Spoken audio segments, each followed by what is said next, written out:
user's own risk. The content of this podcast is not intended to be a substitute for professional medical advice, diagnosis, or treatment. Users should not disregard or delay in obtaining medical advice for any medical condition that they may have, and they should seek the assistance of their healthcare professional for any such conditions.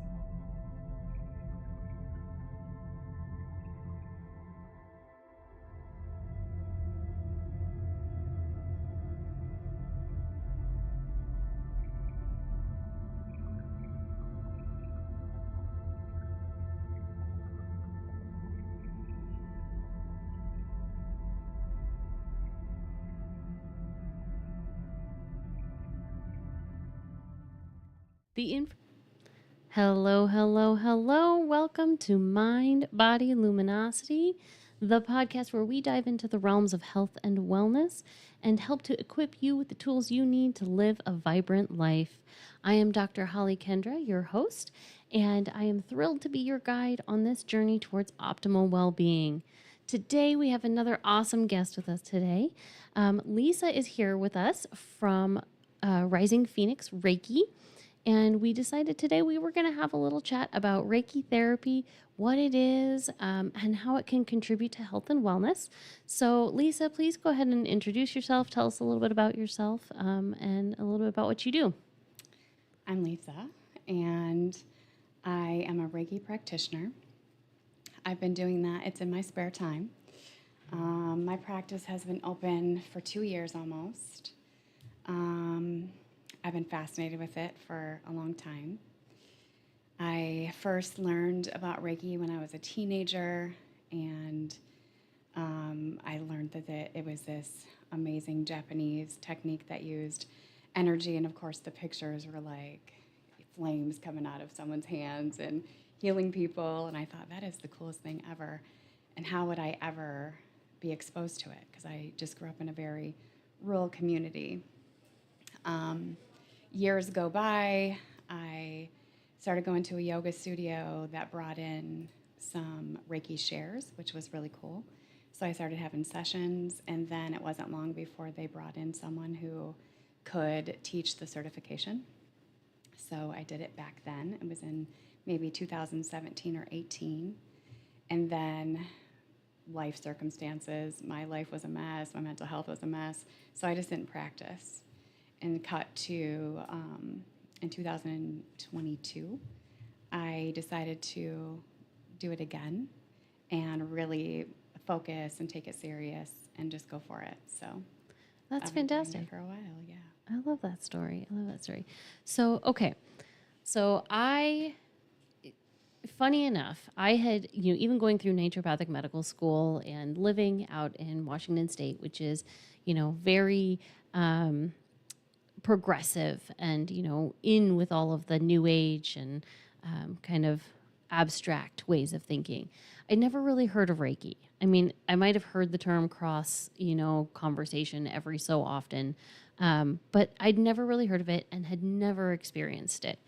Fast forward to almost a year and a half ago when I had surgery and I really needed some extra support and recovery. And you and I had met previously at a vendor event, and I had your card and I was like, what else can I do? And I'm still fairly new to the West Michigan area and all of the health and wellness options out here. And so you were the first one that came to mind. And so I called you up and I was like, hey, okay, I need to give this Reiki thing a try because I'm really I'm healing and I need some extra support with healing from this surgery. What is this? And can it help me? And you had me come down and I had my first treatment. And let me tell you guys, it was magical. I don't know. At the time, I had no idea what it was, but it was magical. And I feel like it was a big contributor to my healing process. So if you could take a few minutes and help educate our listeners on what Reiki is and how it works, that would be really awesome. So Reiki is an ancient Buddhist practice. It's thousands and thousands of years old. And I like to give an example of, it's kind of like acupuncture without needles. Okay. So acupuncture uses all of these needles because we have all of these energy centers. We have current circulating throughout our body all the time. And And Reiki is basically just like the practitioner is using techniques and light touch to balance your natural body's energy centers. The word Reiki means universal life energy. I was going to say source. Same thing, right? Very similar, yeah. We all have it within us, and when we have an illness or a mental health issue, such as anxiety or depression, then the centers can get blocked. There's also, they can be far too open. Let's say your heart center is far too open. You just lack boundaries. You're not able to say no. You're not able to let people down versus let yourself down, kind of thing. So you're just off balance. And so Reiki can help you just get into alignment so you can function in life efficiently, right? Yeah, I love that. I love that. And my experience with Reiki has always been like, I always feel coming out of sessions with you, I always feel more balanced. I always feel more aligned. I feel like I can think clearer. I'm not getting so worked up over things. And I mean, I'm the type of person that gets really worked up over things. And I call myself a perfectionist all the time. And and I know, it's interesting because we're going to have somebody on in a couple weeks here to talk a little bit about homeopathy.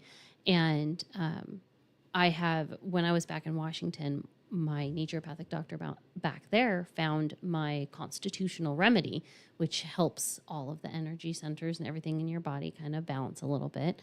And she could tell when I needed my remedy because things started to affect me more. I wasn't able to just kind of let things go, or, wasn't able to handle things with as much balance. And so I find something similar when I go have a session with Reiki, and I just always come out feeling so relaxed and so balanced. So I love that. Okay, I want to ask a little bit deeper because a lot of what I see in my practice is people that come in for pain management and for stress. So how can Reiki help with that? So I feel like the first thing that any medical practitioner asks you, whether you go to the dentist, you're about to get a procedure, the first thing they say is, just relax. You know what I mean? It's so true. Yeah. It's, you're getting a flu shot, just relax. Easier said than done. Yes. So I think that Reiki is beneficial in those types of things like you were describing before with recovery. For instance, Reiki lets you allow. It helps you get into your parasympathetic nervous system. Your breathing is slow. Your mind is shut down because you're just receiving and allowing. And so then you're able to activate the body's natural process of healing. And if it's anxiety, then you are able to let go. I know for me, when I'm anxious, I can feel it in my chest or in my solar plexus. It's like a tightness or a knot or just, you can't, it just feels like there's something there. Yeah. And so when you're in a Reiki session, it's within minutes. Like usually I can see people drop in very fast. I would say less than 5 minutes. They're dropped in. And when they come out of that, it's interesting because when they come in, I can see they're like tense or stressed, or it's headaches, it's menstrual pain, whatever. And by the time they're done, they're just like, their whole body is different. Their energy is different. Their face is glowing. They look calm. Their energy feels lighter. Mm-hmm. So, yeah. Yeah, yeah. I mean, and it's so true about getting somebody to drop into that parasympathetic state. And Mm-hmm. for those that don't know, parasympathetic is our rest and digest state, and that's also, I always like to add in when I talk about that. It's rest, digest, and heal, Mm-hmm. because we know that we are not doing any type of healing when our body is in a constant state of stress. Right. Stress is fight or flight, and that's trying to survive, and that's survival mode. And no body is going to have the ability to heal when it is trying to just simply survive. And so many of us anymore are just constantly in that state of stress. We're always up here. Yes. We're always go, go, go, go, go. We're always in hustle culture and trying to get everything done. So trying to get somebody to give them to give them that space to heal. Mm-hmm. And tell me a little bit more about the Reiki sessions themselves. Like, what should somebody expect when they're going in to receive a Reiki session? So I try to pull cards. Okay. I have oracle cards, and You have some good ones too. they're And just so so everybody knows, she has some beautiful. Yeah. beautiful cards. And it's very, it's been interesting at the feedback that I get from people saying, oh my gosh, I really needed to receive that message. Because usually they'll resonate with something that's happening in their life. And I have a ton of crystals, and I let people pick a crystal if they so choose, or two to hold on to, just to kind of have something tangible during the session. It's very grounding, yeah. usually, I find, to And, have and for them to pick crystal. their own, it just gives them a sense of power and control, you know. And, then you lay on a massage table, your face up, your clothes are on. I have a weighted blanket, which a lot of people love. I also put a weighted eye pillow on the eyes because it just kind of helps with sensory deprivation, so people aren't looking all around the room and trying to analyze. A lot of people are like, I still want to be in control. And we're Right. like, now your eyes are closed. You have nothing to do here. No jobs. Just lay here and receive. You know? I have chakra stones that coordinate with each chakra center, and I lay them on the body. I have tuning forks, and usually when I do the body scan, I can feel which chakra needs the most attention. And so I use the tuning forks that are corresponding to that particular chakra center. Sometimes it's just one, and I will just continuously, and it's usually like around the ears and the face and behind the head so that you can hear the vibration. I have a pendulum sometimes. If I don't get a reading from people, I can use a pendulum, because for me that's always been something I've used to read chakra centers.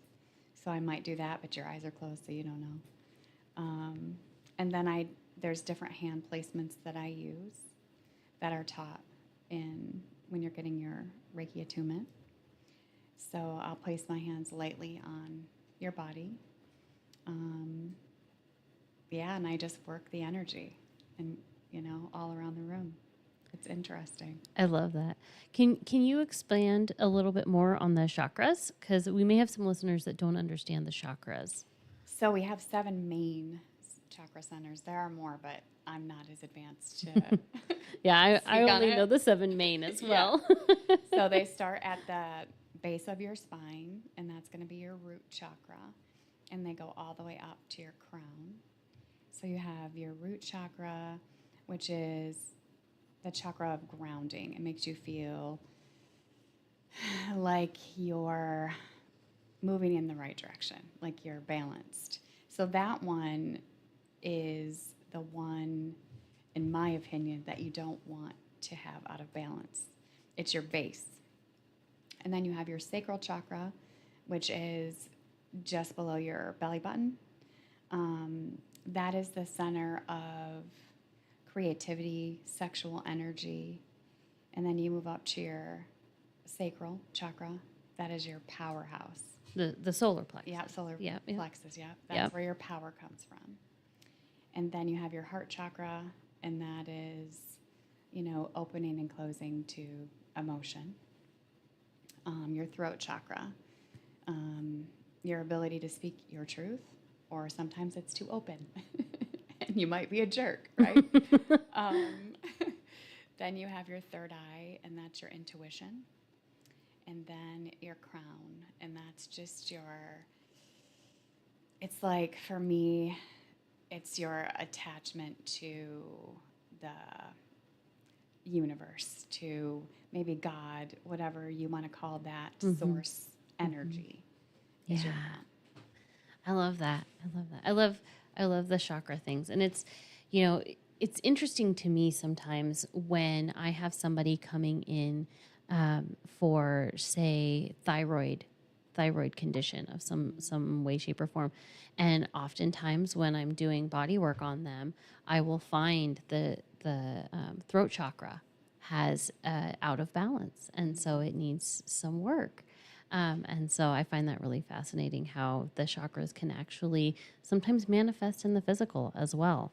You see a lot of GI problems for people that have issues with the solar plexus chakra and things like that. Reproductive problems. People are out of balance in the sacral chakra. So it's really, really fascinating how it kind of crosses into the physical.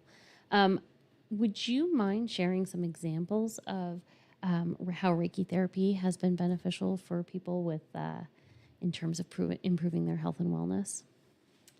So I don't have specific examples where people come to me and say, I'm this much better because of Reiki. All I can say is it's visible immediately. When they come in, I can feel their energy and I can see their body language.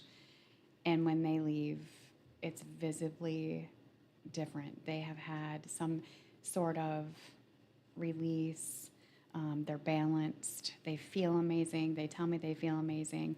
I've had people text me days later and say, I'm still feeling this, which is what you want, right? Yeah. I mean, that was going to be my next question is like, how long do you find the effects of one session last in general? Most people say a week. Okay. That's pretty much average. And for myself, it's a week, and maybe that's programmed in at this point. But after about a week, I'm like, okay, because I can do Reiki on myself. It feels better. It feels more effective when someone else is doing it, because when you're doing it to yourself, you're not technically allowing. You're still having to do things. Yeah. Right? Yeah. I think too with grief, I've had some people in very heavy grief, and most of the time when they sit up from their session, they are sobbing, and it's not out of sorrow, it's out of release. I think sometimes you're so deep in grief, you can have times where you're able to cry a lot, but I think there comes points where you're not able to release it. You're just carrying it around, and it's heavy. And when they have a session, they're lighter. Yeah. So those are my examples. I just think, in menstrual pain too, I've had clients where I cannot think of the condition.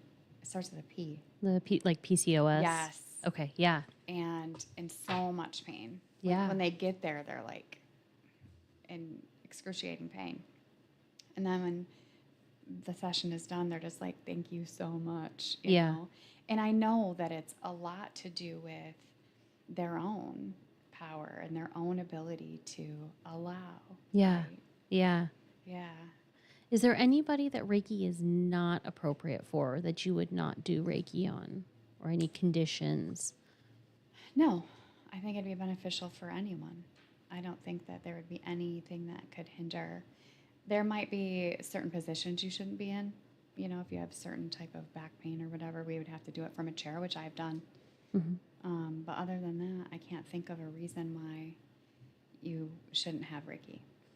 Yeah, from my understanding and my knowledge, it's incredibly safe and incredibly therapeutic. So, it's definitely something that I include on my self-care support list of things that should be done.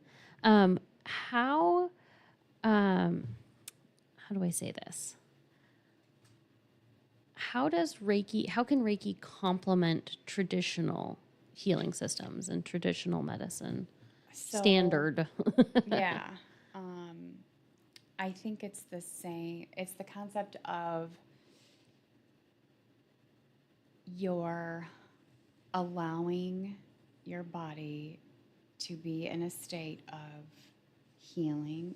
In that room, I'm playing like incredibly healing music. I'm using sound healing with the tuning forks. I'm using healing energy from source.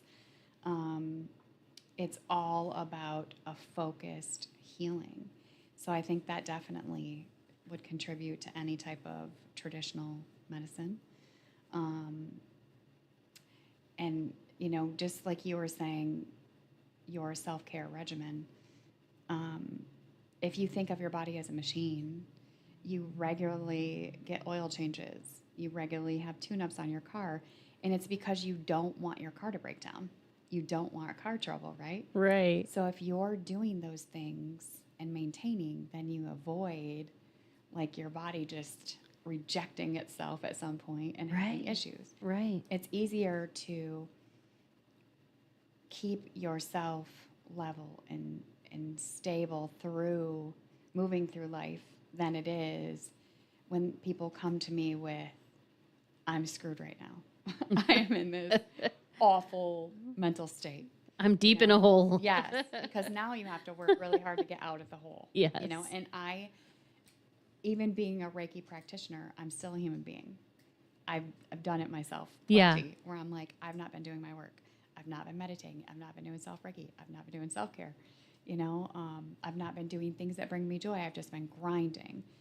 And like if you did that to your car and you didn't have any maintenance, what's going to happen? Your body is definitely an active machine. Yeah, it's so true. I mean, and I'm the same way. I think I talked on the podcast a few weeks ago about self-doctoring myself and about how badly that went in the long run.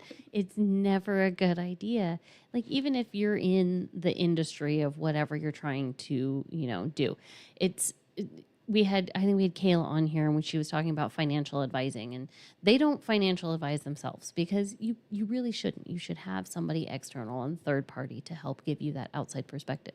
Just like you saying, I can Reiki myself, I can do self Reiki, but it's so much different and it's so much more beneficial when you have an outside third party perspective to help you along with that. And Absolutely. And like you said, keeping up with the self-care, like driving your car, you got to keep up on it. We get this one body, this one vehicle. You got to do everything you can to try and keep it moving forward. And I love how Reiki fits so well into those like determinants of health. Like you said, the self-care regimen of, doing things that bring you joy, meditating, breath work, things like that. I mean, they're all things that I talk to my clients about on a daily basis. Like, have you done this today? Are you eating nourishing foods? Are you moving your body? Things like that. Reiki is a really good way to keep that moving forward. Yeah. I'd like to talk a little bit about Reiki and the idea of balance and equilibrium in life and like trying to find that balance and equilibrium. How do you find a balance and equilibrium with like incorporating Reiki? Maybe that's kind of a weird question, but So no, I mean, I know that it works. I know that it's effective. And so even before I came in here, I wouldn't call it Reiki per se, but it's the same concept. I did a 10-minute chakra balancing session in my car. It's on YouTube. It's a beautiful, you just focus on all of those 7 centers and feel them, see them, know them, be them. I love that. Yeah, it just grounds you. Yeah, and it's such a good way to bring in the idea of presence and present moment awareness. And I talk a lot about that too. And how important it is to drop into that present moment awareness. I can't talk today. Because you're just bringing that awareness to each of those centers of the body, and it activates. We don't take time to We don't take time to tune in It's 10 at minutes. all. Exactly. And everybody can find 10 minutes somewhere in their day. And that's, when I talk to my clients about breath work and I'm just getting started working with them, and I know that everybody's like, oh, I'm so busy and I've got this. And, it's like, I am too. I'm a soccer mom here. I got soccer 4 days of the week with my kids. Right. Even I can find 2 minutes in my day to drop in and do some guided breath work, Right. and to focus on breathing, because breathing That's is essential. it's essential. Like, we can't survive without it. And anymore, like, we all breathe autonomously, and we don't think about it. We take it for granted. We take our breathing for granted a lot of times, I think. And when I remind people to just stop and take 2 minutes to breathe at a specific pace, just listen to the sound and follow the breath, Right. match your breath to the sound. It's amazing what people will come back to me with when they start tuning in and really listening to their bodies. Yes. And there's so many different types, and so much healing comes from breath work. Yeah. Absolutely. Yeah. I know we have some really great breathwork practitioners in the area. I'm hoping for the next season, because we're all booked up this season, folks, but hoping for next season to get one of our wonderful breath workers on to talk about breathing. Are there any misconceptions about Reiki? I'm sure I can think of a few. Any misconceptions about Reiki therapy that you would like to address? I think the biggest one is that it's some type of religious practice, or it would offend your particular religion if you had a Reiki session. And it has absolutely nothing to do with religion or spirituality in any way. It's only just energy from source. That's it, And then the other one would be that Reiki can cure or heal, because it's not. It's not something that is going to be some miracle where I lay my hands on you and you wake up and you're like, the tumor's gone. You know what I mean? I'm not the one. Right. So yeah, those would be the biggest misconceptions, I think. Yeah. I definitely have heard the religious one come up, and, Yeah. and I always have to explain to people, no, it's not. It's not that. Don't Right. worry. Last question. How can individuals find a qualified Reiki practitioner? I mean, I'm going to have you give your information out at the end before we leave, but if we have listeners from other areas, how can they look for somebody who's a qualified Reiki practitioner? I would say, obviously, Google's instant if you were looking for someone local. And you can usually go to their page and kind of deep dive and see what they're all about. I have seen chiropractic offices give Reiki referrals, a massage therapist, yoga studios. Those are all good resources to find someone who knows someone too. They've had an experience with that person, because you just never know. What kind of situation you're getting into, Right. with any type of practitioner. Right. So do your research for sure. Don't just show up at a stranger's place. Kind of dive in a little bit and see how long they've been practicing, what type of practices, because some people use different techniques, and it might not be something that you're interested in. So yeah, just as much of the internet you can use, and word of mouth. Yeah, I think word of mouth is a really good one, because you can definitely hop onto Google and find a whole bevy of Reiki therapists in the area, and you don't know what kind of training they've had or how long they've had it. But if you know somebody who knows a good Reiki therapist, which is how I found you, I think that always speaks to the efficacy and the safety and everything like that. Right. Yeah. Any last thoughts on Reiki that you would love to add or share with our listeners today? No, I mean, I think it's like you touched on before, it's regular maintenance. So if people can fit it into their life, even if it's as small as once a quarter, it's going to help. How long does I don't think I asked this before. How long does a typical Reiki session last? It's about 45 minutes. Okay. Yeah, 45 minutes, friends. It's so worth every minute for that 45 minutes. It's like when I talk about light therapy, and some of my the vast majority of my light therapy sessions are about 22 minutes. And, if you can't fit 22 minutes in for self-care in like a week or a month, it's really important to be able to find that time. Yes. So, And like even with light therapy, it doesn't feel like that. Sometimes I'm in there and I'm like, wait, it's been 22 minutes. And people say that about Reiki too. Yeah. They're like, what? How long has it been? How long have I been out? yeah. So it's just worth it. Yeah. You're worth it. Exactly. Yeah. Listeners, you are worth it. You are worth the time to take care of your body and to do that regular maintenance on your body so that it keeps you from falling deeper into any other health holes that you might be falling into. Yes. All right. Lisa, can you share with our listeners where they can find you if they're interested in trying your Reiki therapy? Sure. I'm on Instagram and Facebook, and it's Rising Phoenix Reiki, and I'm in Norton Shores. So I think if they search Rising Phoenix Reiki in Norton Shores, because they're out there, that name is out there. Yeah. In the United States. So, yeah, just All right. on Facebook. Rising Phoenix Reiki in Norton Shores if you want to try Reiki with Lisa. Lisa, thank you so much for coming in today. I had a lovely conversation with you. Listeners, I want to thank you all for tuning in today to Mind Body Luminosity. I hope you found today's discussion enlightening and empowering. I want you to all remember that your health is your greatest asset, and investing in it is the key to living a fulfilling life. If you enjoyed today's episode, please don't forget to subscribe, rate, and review. Make sure that you offer us comments. That's how we learn what other health topics you want to hear about. Your feedback helps us to continue to deliver valuable content to you, our listeners. Until next time, stay curious, stay mindful, and stay healthy. And I'm wishing you wellness and abundance until we meet again. The information provided in this podcast and supporting material is for general informational purposes only. It does not constitute the practice of medicine or other professional healthcare service, including the giving of medical advice. I am a doctor, but I am not your doctor, and no doctor-patient relationship is formed. The use of this information and any materials linked to this podcast is at the user's own risk. The content of this podcast is not intended to be a substitute for professional medical advice, diagnosis, or treatment.